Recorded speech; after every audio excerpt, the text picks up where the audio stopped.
Assalamualaikum warahmatullahi wabarakatuh. Alhamdulillah Rabbil alamin. Wala udwana illa ala zalimin. Wal aqibatu lil muttaqin. Segala puji bagi Allah Rabbul alamin.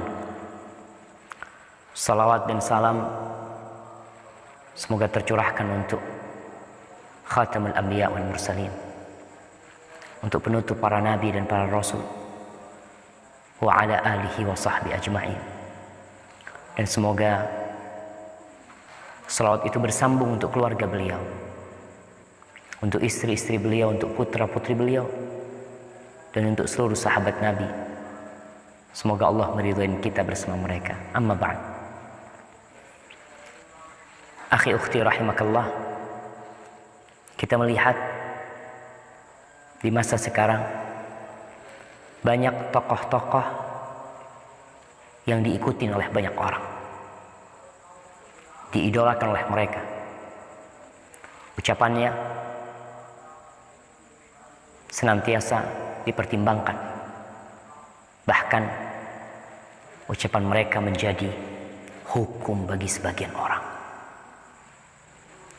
Rasulullah sallallahu alaihi wasallam bersabda dalam hadis yang diriwayatkan Ibnu Hibban rahimahullahu taala, beliau mengatakan, akhwafu ma akhafu ala ummati al-a'immah al-mudillun. Kata Nabi alaihi salatu wassalam, sesungguhnya yang paling aku takutkan atas umatku, yang paling aku khawatirkan bisa merusak umatku adalah al-a'immah al-mudillun, adalah para imam, para pemimpin, para penguasa, para ulama yang menyesatkan. Hadis ini diriwayatkan oleh Ibnu Hibban dan hadis ini sahih, bahwa akan ada pemimpin-pemimpin, penguasa-penguasa yang menyesatkan rakyat. Akan ada ulama-ulama yang menyesatkan pengikutnya, dan itu yang ditakutkan oleh Rasulullah sallallahu alaihi wasallam.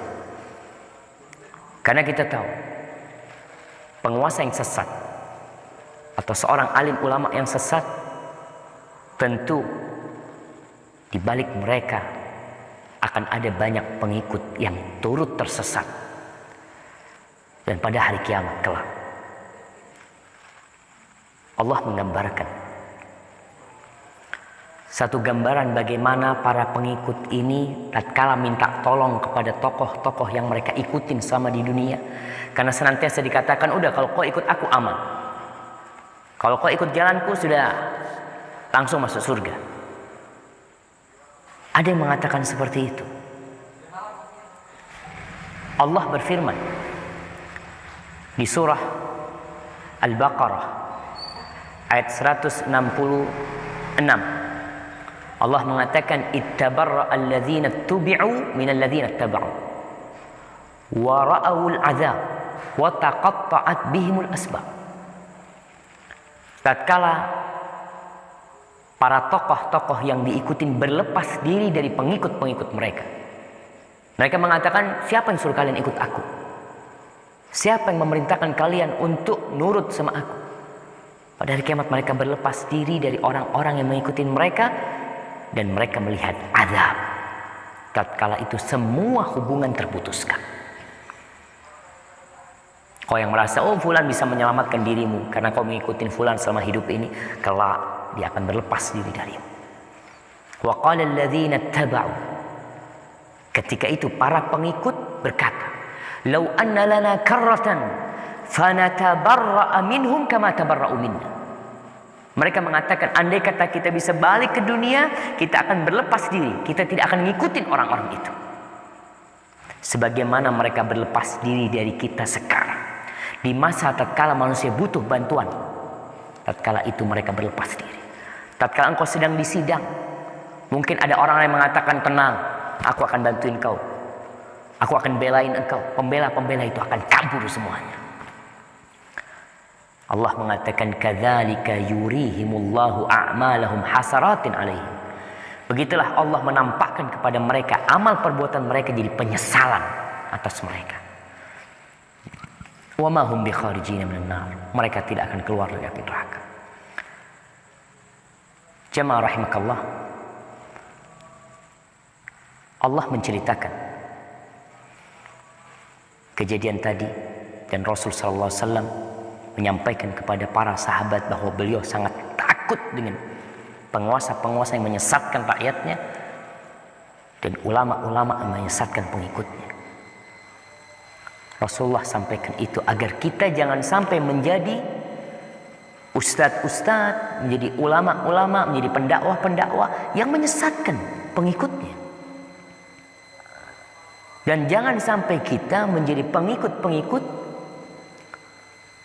yang tidak menggunakan akalnya untuk melihat kebenaran yang disampaikan. Untuk melihat apakah yang disampaikan ada sandarannya dari Al-Quranul Karim. Atau hanya omongan belaka tanpa ada penjelasan dari Allah dan Rasulnya sallallahu alaihi wasallam. Di surah At-Taubah ayat 34. Allah mengatakan ya ayyuhalladzina amanu inna katsiran minal ahbari warruhban la ya'kuluna amwalan nas bil batil wa yasudduna an sabilillah.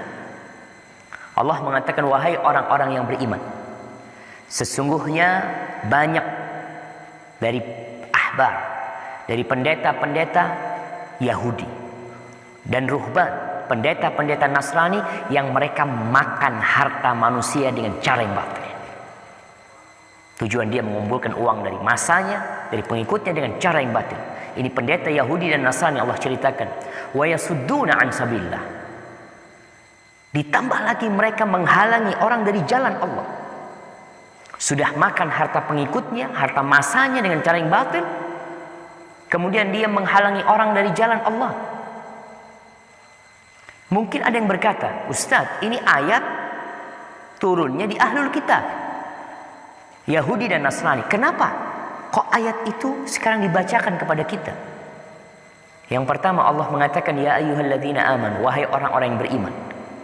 Allah serukan wahai orang-orang yang beriman. Berarti peringatan buat kita. Allah mau kasih tahu kita bahwa saya ada tuh dari orang-orang Yahudi dan Nasrani yang seperti itu.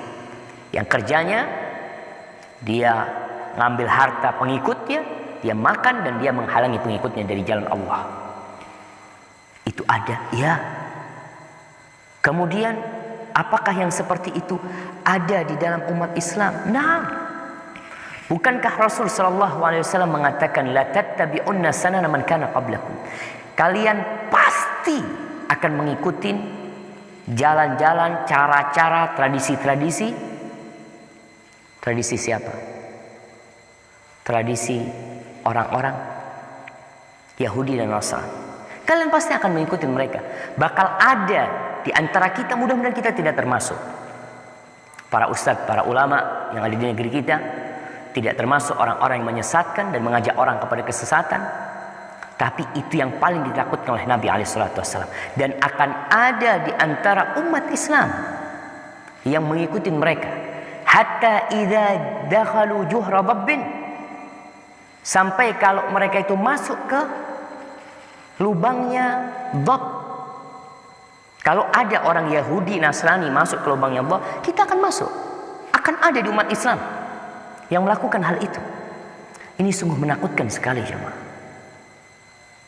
Dan ya bagaimana tidak ketika orang awam tidak tahu tentang hukum, dia bertanya kepada seorang alim ulama yang ternyata kapasitas keilmuannya belum pas. Karena kita lihat ada orang-orang yang ditokohkan bukan karena ketakwaan dan keilmuan mereka, tapi karena dia mungkin faktor keluarganya, kemudian dia ditokohkan, atau karena nggak ada tokoh di masyarakat sehingga dia diangkat dan ditokohkan. Rasulullah SAW menceritakan, Innallaha la yaqbidul ilma intiza'an yantazi'uhu min qulubir rijal. Allah Jalla Jalaluhu itu tidak mencabut ilmu dari manusia seperti dicabutnya dari hati mereka. Jadi diangkat dari hati mereka sehingga orang semua akhirnya jadi bodoh. Enggak. Wa innama yaqbidul ilma biqabdil ulama. Tapi Allah mencabut ilmu itu dengan mematikan para ulama. Kita lihat banyak ulama yang meninggal dunia. Hatta idza lam yubqi aliman, sehingga tatkala Allah tidak mensisakan orang alim, ittakhadhan nas ru'usan juhalan. Nabi menceritakan manusia mau tidak mau dia akan mencari tokoh, mencari orang-orang yang dijadikan pemimpin, jadikan panutan. Nabi menyebutkan sallallahu alaihi wasallam juhalan, pemimpin-pemimpin yang bodoh dalam urusan agama kita bicara. Orang-orang pada minta fatwa dari mereka, lalu mereka memberikan fatwa, fadallu wa adallu. Kata Rasul sallallahu alaihi wasallam, mereka tersesat dan mereka menyesatkan. Ingat, sebagaimana di Ahlul Kitab Allah sebutkan ada tokoh-tokoh agama mereka, ada ulama-ulama dari Bani Israel, ulama-ulama dari Yahudi dan Nasrani yang kerjanya ya'kuluna amwalan nas bil batil. Mereka makan harta manusia dengan cara yang batil dan menghalangi orang dari jalan Allah. Akan ada di umat Islam. Moga kita tidak termasuk dari mereka. Sufyan ibn Uyainah mengatakan, kanu yaqulun, dulu tuh para ulama mengatakan, man fasada minal ulama, siapa yang rusak dari kalangan para ulama, dari para ulama yang rusak, fafihi syabahun minal yahud, maka mereka ada kemiripan dengan orang-orang Yahudi. Kenapa? Karena orang-orang Yahudi punya ilmu, tapi ternyata mereka gunakan ilmu itu tidak untuk mendekatkan diri kepada Allah, bahkan untuk menyesatkan orang, untuk mengajak orang kepada kemungkaran. Wa man fasada minal ubbad, adapun yang rusak dari kalangan ahli ibadah, fafihi syabahun minan nasara, maka dia kalau ada ahli ibadah yang rusak, maka ada kemiripan dengan orang-orang Nasara. Artinya kadang-kala ada orang-orang yang Masya Allah tekun beribadah, tapi ternyata salah. Kadang-kala berlebih-lebihan dalam beragama, mengharamkan sesuatu yang tidak Allah haramkan, menghalalkan sesuatu yang Allah haramkan umpamanya, maka ada kemiripan dengan orang-orang Nasara. Dan mereka berkata, as-salafus salih mengatakan, ihdaru fitnatal alimil fajir. Kalian hati-hati dengan fitnahnya orang alim yang fajir, orang alim yang jahat, orang alim yang menyimpang, wal abid al jahil. Dan kalian hati-hati dengan fitnahnya ahli ibadah yang bodoh, al jahil, yang orang mengira, oh ini orang ahli ibadah, berarti semua ibadahnya betul dan kita harus mengikuti ibadah dia.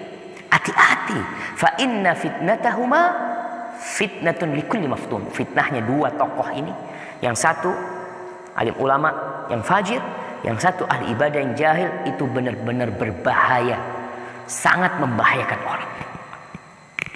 Orang kan kadang-kadang melihat fulan ahli ibadah diikutin, fulan Masya Allah berilmu, fulan ini, fulan doktor umpamanya dikatakan, Masya Allah lulusan sekolah, mungkin sekolah di Medina, sekolah di mana, sehingga orang akan terfitnah karena melihat orang ini adalah orang yang ahli agama. Tapi tadi ada yang mereka menjual ayat-ayat Allah, yang mereka merusak dan mengajak pengikutnya untuk sesuatu yang tidak benar terkadang. Lalu mengatakan, udah kan yang penting anak ikut, nanti urusannya ya dialah yang menanggung. Kita pun akan menanggung. Allah memerintahkan kepada kita untuk mengikuti Al-Quran dan Sunnah. Rasulullah sallallahu alaihi wasallam mengatakan, man sanna fil islami sunnatan hasanah. Afwan, ada hadis lain dengan riwayat lain mengatakan, man da'a ila huda, barang siapa yang mengajak kepada petunjuk, kana lahu minal ajri mithlu ujuri man tabi'ahu. Barang siapa yang mengajak kepada petunjuk, maka dia akan dapat pahala orang-orang yang mengikuti. Kita bicara pengikut, kita bicara seorang ustaz, seorang pendakwah, seorang alim ulama yang mengajak orang kepada petunjuk. ila huda. Ingat Nabi alaihissalatu wassalam mengatakan ila huda.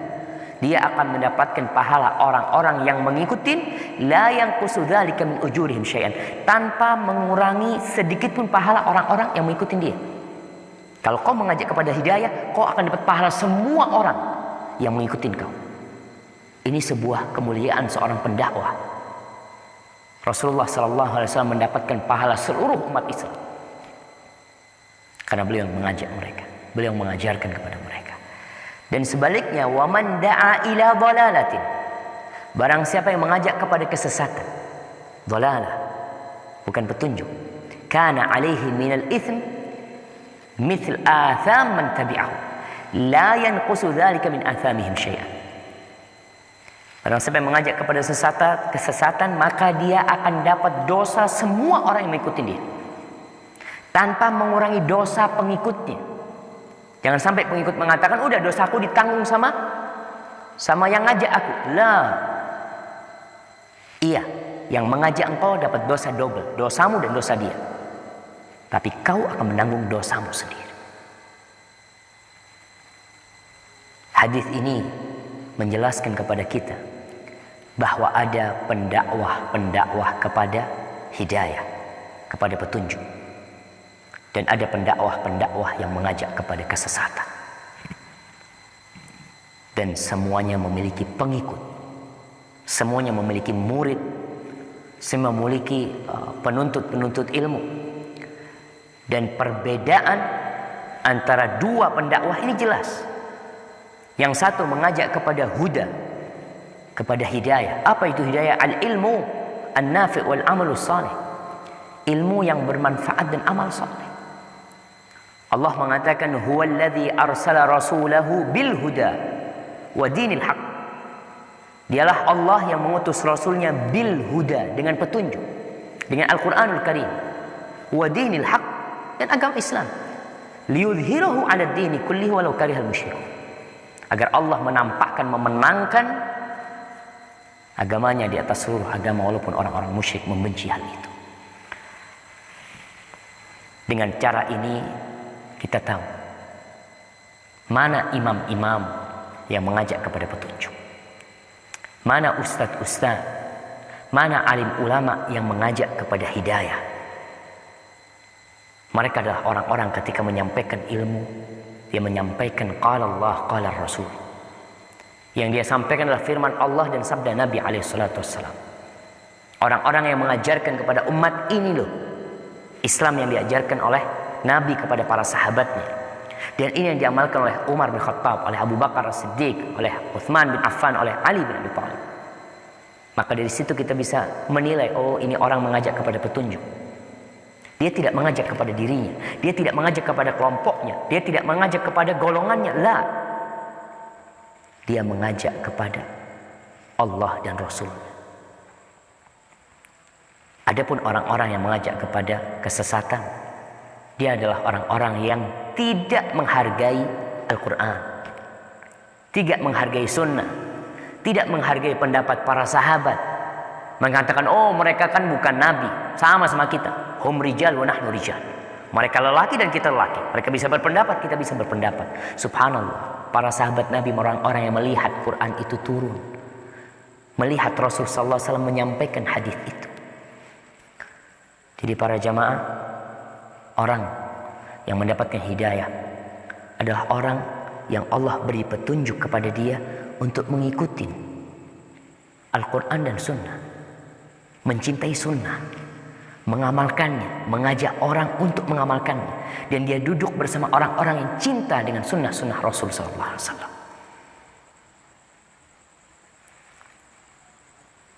Tapi tadi ada sebagian orang yang tidak peduli dengan Sunnah. Adulah, apa katanya? Iya, apa katanya siapa?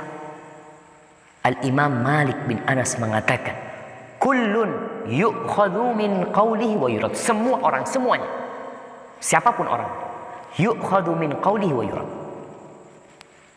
Pendapatnya itu bisa diterima dan bisa ditolak, semuanya. Illa sahibu hadzal qabr. Imam Malik ketika itu di Masjid Nabawi, beliau mengatakan kecuali yang dikuburkan di kuburannya, yakni Rasul sallallahu alaihi wasallam. Jadi ana berpendapat sekarang, kau boleh terima, kau boleh tolak. Siapapun yang berpendapat, kau lihat sesuai enggak dengan firman Allah, sesuai enggak dengan sabda Rasul sallallahu alaihi wasallam. Kalau bertentangan, tinggalkan. Karena jangan sampai kita mengatakan, oh ini perkataan tabi'in dalil. Siapa yang mengatakan perkataan tabi'in dalil? Kita tahu bahwasanya ucapan para sahabat aja bukan dalil. Cuma kalau ada pendapat dari para sahabat atau ucapan para sahabat yang menisbatkan itu kepada Nabi SAW, itu hukumnya adalah hukum hadis yang marfu. Tapi kalau ucapan tabi'in dijadikan dalil, enggak. Apalagi sekarang ucapan ana. Oh ini katanya Ustaz Syafiq. Katanya Ustaz Syafiq. Siapa Ustaz Syafiq itu? Maka jamaah ingat, seorang muslim jangan sampai dia fanatik, ta'assub kepada sebuah kelompok sehingga hidup dia jadi sengsara nanti. Dia berpikir, oh hanya kelompok ini, rombongannya Ustadz ini yang masuk surga, terus yang lainnya nggak masuk surga. Yang lainnya nggak masuk surga, hanya kelompokmu yang masuk surga. Jamaah, nggak boleh kita mengklaim bahwa kelompok kita yang ikut kita, yang di majelis kita, yang dengar kajian anak itu masuk surga. Lah, semoga Allah Jalla Jalla memberikan hidayah kepada kita untuk menuju kepada surga Allah Subhanahu wa taala. Ahibati fillah, tapi ya kita kadangkala berat menghadapi kondisi masyarakat yang mereka mengikuti tokoh-tokoh mereka. Kita kadangkala ikutin fulan, anggap kita, oh fulan udah paling benar. Padahal fulan itu bisa jadi salah. Apabila kita mendengar sebuah kisah. Ada kisah ceritakan orang datang ke seorang alim ulama. Syekh, ana mau tanya Syekh, istilah al-awam hawam. Orang awam itu hawam. Hama itu ya kayak binatang-binatang yang kumpul di lampu atau apa, yang dia pokoknya ada cahaya di situ dia ikutin. Bahkan ada api pun dia masuk ke api sana.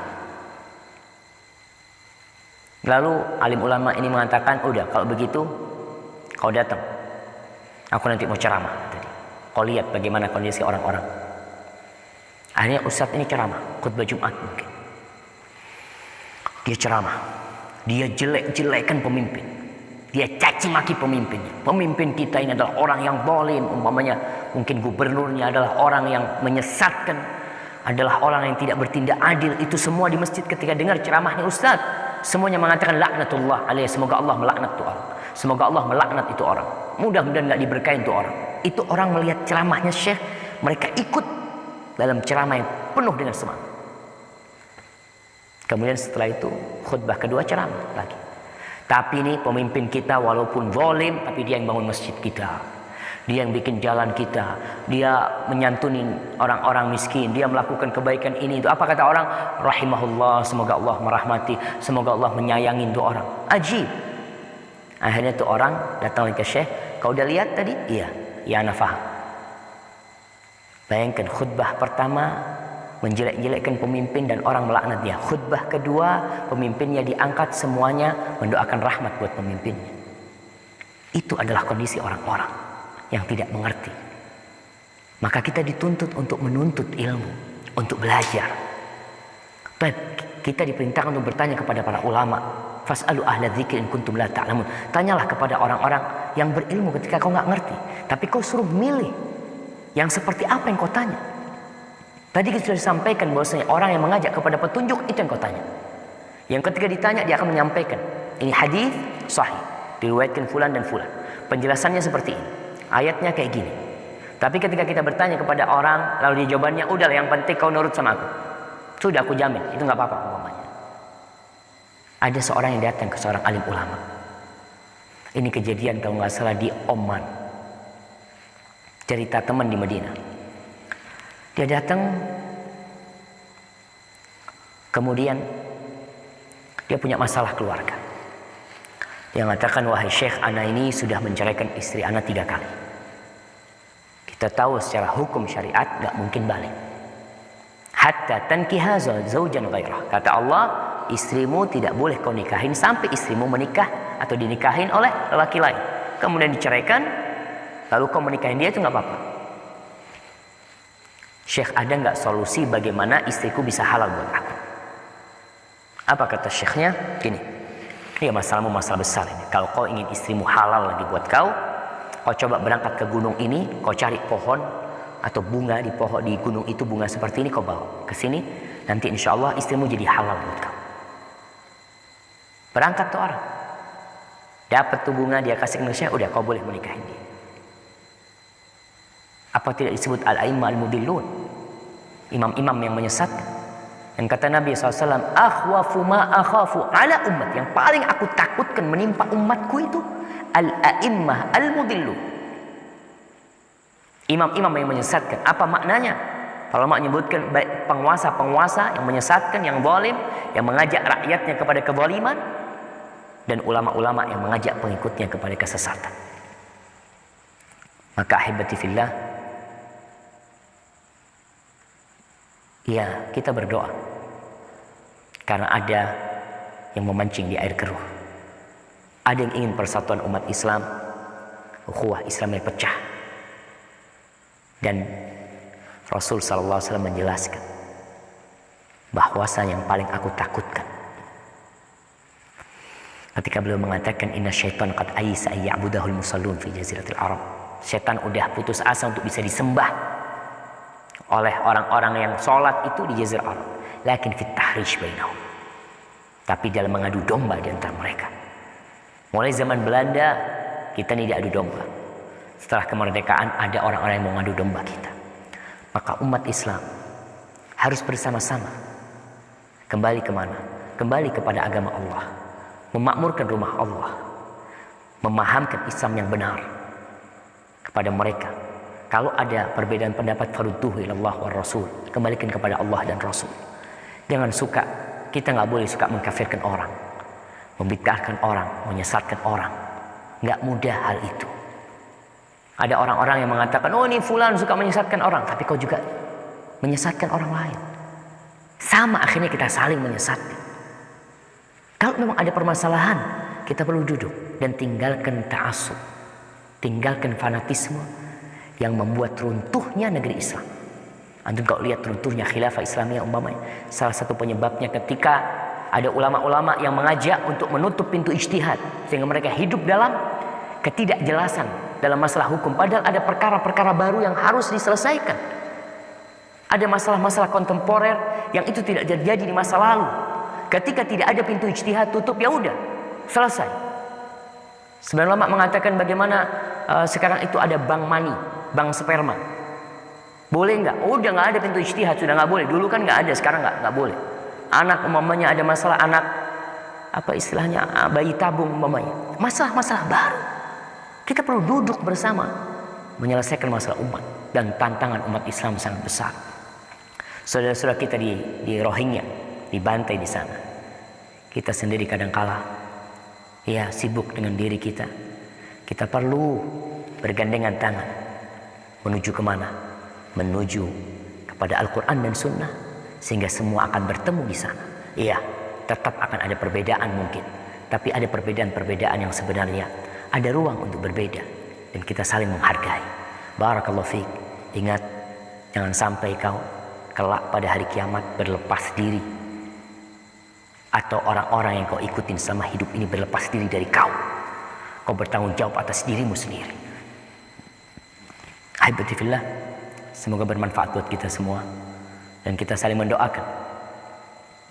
Doakan dirimu sendiri agar senantiasa berada di ketaatan. Allahumma ja'alna hudatan muhtadin. Ya Allah, jadikan kami, kata Nabi SAW, orang-orang yang memberikan petunjuk dan mendapatkan petunjuk. Dan doakan saudara-saudara kita. Ada banyak yang tidak mengerti. Ada orang-orang yang tidak faham sehingga dia memusuhi sunnah, tidak suka dengan sunnah karena ada sesuatu yang tidak dia fahami. Dan semoga Allah memberikan pemahaman yang benar dan kekuatan untuk mengikuti kebenaran itu. Barakallahu fiik. Subhanakallahumma bihamdika asyhadu an la ilaha illa anta astaghfiruka wa atubu ilaik. Wassalamualaikum warahmatullahi wabarakatuh.